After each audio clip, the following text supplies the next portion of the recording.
Jinsi ya kupima msingi kwa njia ya pembe tatu. Hii ni hatua muhimu ya ujenzi. Kuweka msingi kwa usahihi. Foundation setting out ndicho ambacho ninachokielezea hapa. Kuweka msingi kwa usahihi ni hatua muhimu inayohakikisha kuwa jengo litakuwa la mstari kamili, halitapinda na litakuwekwa kwenye nafasi sahihi kulingana na mchoro. Mafundi wengi hutumia mbinu ya 3-4-5 inayotumika na kanuni ya Pythagoras kuhakikisha kona ya nyuzi 90, yani tumezoea kuita degree 90, inapatikana kwa usahihi kwenye eneo la ujenzi. Kanuni ya pembe tatu ya 3-4-5. Pembe tatu yenye pande za urefu wa vipimo 3, 4 na 5 huunda kona kamili ya nyuzi 90. Uwiano huo unaweza kupanuliwa kulingana na ukubwa wa msingi wa jengo: mita 3 kwa mita 4 kwa mita 5, sentimita 60, sentimita 80 kwa sentimita 100, futi 3, futi 4, futi 5. Namna inavyotumika kwenye site. Anza kuchora mstari wa msingi kwa kutumia kamba ya tape measure.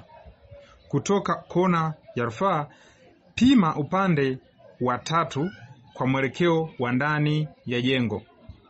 Pima upande wa 4 kwa kufuata benseli ya jengo. Kisha pima diagonal upande wa 3, ukuta ni 5.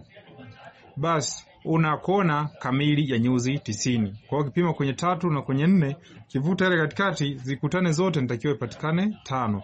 Hii hukupa uhakika kuwa msingi umewekwa sawa na kwa usahihi wa hali ya juu. Kwa hapa hata huhitaji kuwa na square. Huhitaji kuwa na square ya ujenzi. 3. Umuhimu wa mbinu ya 3-4-5. Mbinu hii husaidia kuzuia makosa kama ukuta kuwa nje ya msingi, nje ya mstari. Ukuta pia vile vile msingi kupinda, kuzuia tu ule ukuta msingi kupinda. Kuepuka matumizi ya vifaa vya kisasa kwa kuwa mbinu hii ni rahisi, ya haraka na ya kuaminika hata kwa fundi wa kawaida. Hii inachukua muda mfupi sana kwenye mambo ya setting out. 4. Mifano halisi kwenye site. Kutengeneza formwork kwa kutumia sentimita 60, sentimita 80 kwa sentimita 100. Kufyatua msingi wa zege kwa kutumia vipimo vya futi 3, futi 4 kwa futi 5. Mafundi wakitumia mita 3 kwa mita 4 kwa mita 5. Kuhakikisha mpangilio wa jengo ni sahihi. Hicho ndio ninachotaka kufundisha kwa leo. Kwa hiyo usisahau kwamba tunachora ramani. Kwa hiyo ukihitaji, kama mahitaji ya ramani za nyumba za aina zote, zile za magorofa au za kawaida, ujenzi, kupaua na kazi zote zinazohusu nyumba, yani kuanzia hatua ya ujenzi wa msingi mpaka finishing, hizi kazi zote tunazifanya. Unaweza kuwasiliana na mimi kwa namba hiyo unaiona hapo 0712937090. Hiyo WhatsApp au simu ya kawaida. Namba ndio hiyo. Asante sana kunisikiliza na karibu tena kwa elimu zaidi na zaidi.